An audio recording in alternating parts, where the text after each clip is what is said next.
Week 3. I cannot believe we're in week 3. Welcome back to Getting Shredded in 2026. If you've been here since week 1, I appreciate you, and if you're new here, welcome. Also, if you're currently dieting to get in shape for the summer, a show, or for any reason at all, comment below, dieting, and let me know how many weeks in you are or how many weeks you plan to do.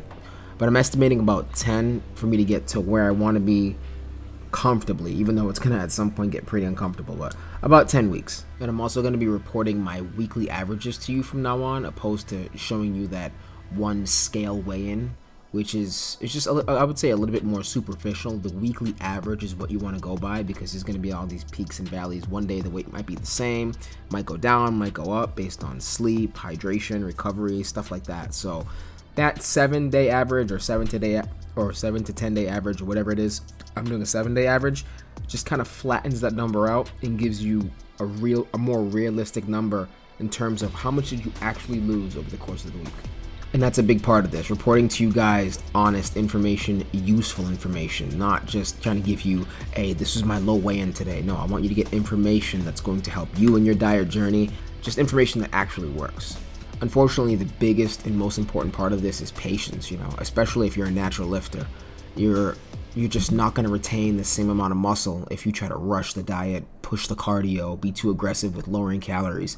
You're just going to keep losing lean body mass, and by the time you are in the shape you want to be in, it's not going to look as good, and you'll have been burning away a lot of the muscle that you've been working hard to build in the off season. So just being patient with this process, hence why I'm estimating about 10 weeks as opposed to in the beginning I was thinking like 6 weeks, but that's just too much of a rush, and I want to look good by the time this is over. So I'm on track, I'm looking pretty good, I'm having fun with the process, not really all that hungry. Strength hasn't gone down at all. If anything, it's gone up a little bit. At some point it will take a dip, but right now we're still on track. Strength is good, and I think I'm in a good place.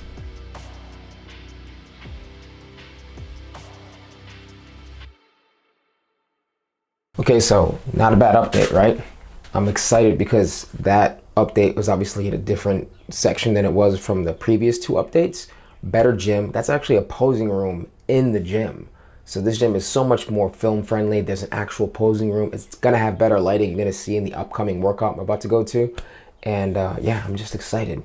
Let's go do the workout. I'm gonna yap, but it's gonna be a good yap because it's gonna be good information, especially if you're new to lifting. So let's do it. Also, if you're in the Massachusetts area, come train with your boy. What are you doing? It's crazy because even though I've been through this process before, I've been in shape, I've done bodybuilding shows, I've won bodybuilding shows, it's because I've been away from, bodybuilding for so long. Not completely away from it, but the competition side of it and taking lifting really serious, this is like all new for me again. I've been so focused on the sport of Muay Thai and then even recently boxing, which, I'm still currently in my boxing arc, that I forgot how fun it can be to train, focus on progressive overload, be striving for something, trying to get shredded, or it be in the off season where I'm looking for PRs.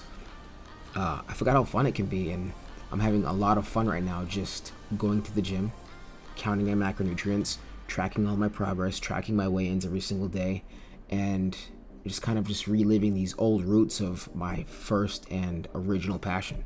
Like I think I've said before, there was a point, I forget which year it was, maybe 2023, where I didn't lift at all. I think it was like 2024. I didn't lift at all. I was lifting like once a month, and I was just so focused on combat sports training that I lost a ton of lean body mass, and keeping myself at a lower weight, actually at the weight I plan on dieting to, probably around like 158, but with significantly less muscle and lean body mass. I just had way less muscle, which is just so crazy to me. And then I spent the majority of 2025 doing my best to put the muscle back on. I don't think I'm quite at the same amount of lean body mass I was at. I'm not far off, but I'm definitely not quite there. And getting back to lifting and, to put all the muscle back on that I lost in 2025, when I really started to train again, it took me a while. Like I think I started with 2 days per week. I was training 2 full body days per week. And then once I kind of sort of adapted to that, I went up to 3 days per week where I was doing an upper body day, a lower body day, and then a full body day. And then here recently, I just recently read out a training block where I'm going to be training 4 times per week. An upper lower off, upper lower, 2 days off, repeat. And those off days are where I do my cardio, my cardio. And I mentioned boxing being my primary source of cardio, but I did the Stairmaster the other day and it really reminded me of how much I enjoyed that bodybuilding, Kai Green style, contest prep cardio. So since I enjoyed it, I'm gonna make sure I'm doing that 2 times per week along with my boxing training. So that's basically 2 30-minute sessions per week on the Stairmaster. Oh, sorry about that. There's a freaking dog barking outside. 2 30-minute sessions a week on the Stairmaster. Moderate intensity, steady state. 1 session on the Stairmaster, and actually 2 sessions on the Stairmaster per week. Usually Monday and Tuesday. But once it gets warm out, I'm gonna substitute one of those sessions with an outdoor session at the track, which I really love to do. But let me touch on a few things that'll help any of you watching this video.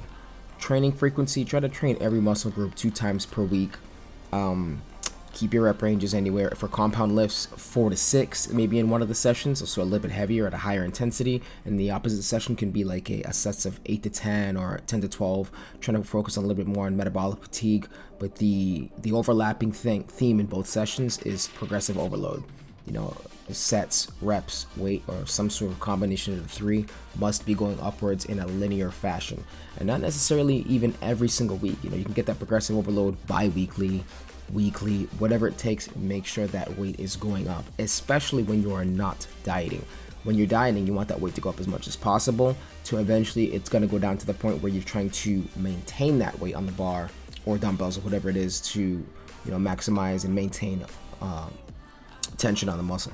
Prioritize form and technique before you add any weight to the bar. So if you're watching this and you're in your first year of lifting, form and technique, compound exercises, hit every single muscle group 2 times per week, focus on progressive overload. And a good way to break up your volume into 2 times per week is very simple. 4 days per week, which I'm just recently doing right now. Monday and Tuesday could be upper lower, so that's upper and lower workout A, upper A, lower A, then take Wednesday off, and then Thursday and Friday can be upper and lower again, upper B, lower B, so slightly different exercises, different rep ranges, different intensities, and then you take Saturday and Sunday off, slightly increase your volume, and repeat. Very, very, very simple. I see some crazy stuff, like even for example in this gym, I saw a kid doing a lat pull down with some horrendous form, and I felt so bad. I wanted to go and help him out, but I don't like to intrude on people. Maybe if I see him again, I'll try to help him out. Form over everything, man, before any sort of weight. It's even just like when I do Muay Thai and kickboxing. You have to learn, you have to shadow box a ton, you have to do a lot of footwork before you focus on any speed, before you focus on any power, before you even get into sparring, right? Before you're having any of that real application. The application in this case for lifting would be really increasing the weights, really upping your volume to get that progressive overload. But before any of that, your foundation, your form, and your technique has to be on point. Number one, before anything, just for injury prevention, right? Just walking into the gym, there is an inherent risk, even as small as it might be, right? It's not a combat sport. It's not something where you're actually taking damage, but there is still a risk. You're lifting weights. You can tweak a muscle. You can tear a muscle. We've seen pectoral tears on bench presses, and we've seen horrific accidents on like leg presses. Those videos that have gone viral like a couple of years back on YouTube. Just get your form right before anything. Understand how to get full range of motion and build from there. I feel like I'm yapping. And going on this lat pull down, you see me switch grips. I wanted to do a wider grip just because I prefer close grip chin-ups. That's why you see me switch grips there. Wider grip pull down, closer grip chin-ups, that's just preference. You could do vice versa. Again, most important thing is progressive overload. Final exercise is dumbbell lateral raise. I like to usually do this chest supported if I'm not using a cable and doing it single arm, just because it's a little bit more strict and more direct tension on the lateral head of your delts. You can't use as much upper body swing. But these are 3 sets of 10 to 15 reps. You can go to failure on the final set if you want, and that's the entire workout. Drop a like and make sure you subscribe if you're new here.